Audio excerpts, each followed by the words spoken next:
to always tuck it across your main lines with these snowshoes, especially when you're holding up the camera in one hand, but get that left foot over and hook ourselves something onto a branch so we don't tip over. Bring that right foot over. Okay, I found the line that was down over here. I started trying to pull it up manually, but didn't have much luck at that.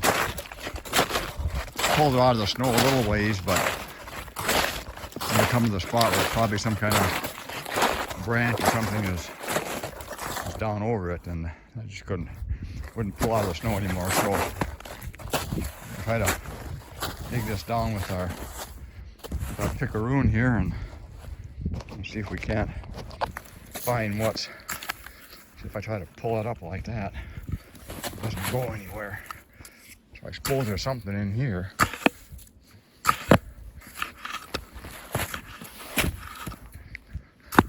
Dig down and find where that line is.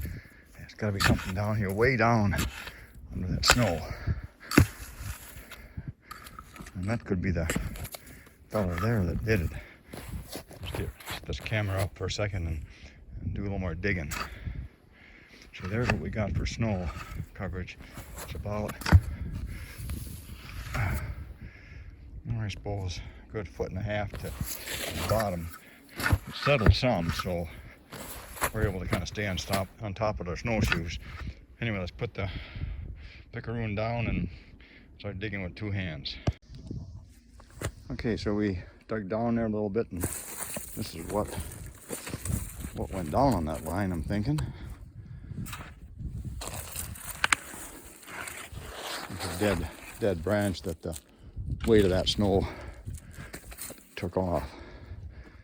Okay, so let's see if that line is.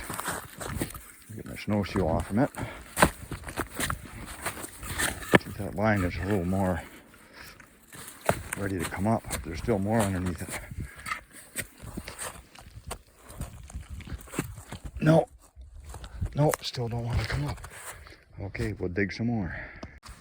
Okay, so I just found that one there. Now I think this thing might pull up a little more.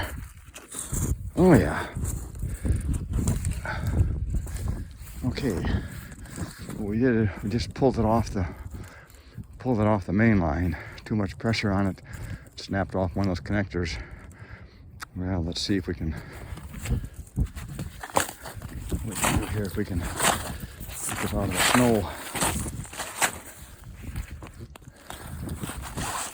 What we're gonna do here is keep pulling it until it comes out.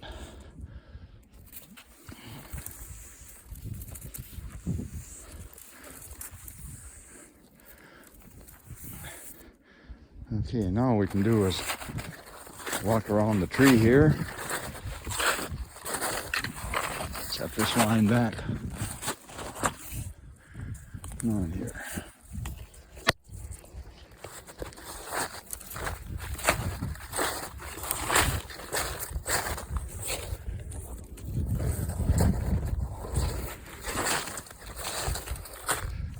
Okay, it's snagged on a. Actually, it's got up in the air now.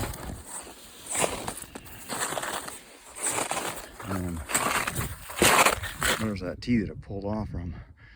So we got to use 2 hands for this and see if we can't get that hook back onto that T. Without a tool here right now, that may not work so well, but we'll see what we can do. Well, there we kind of got that stuff back on, but I got some squirrel gnawing on that. And that's one of the reasons it pulled off on here. It might be sealed and it might not be. I see our drop line is off too, but at least we're back up in the air with that line.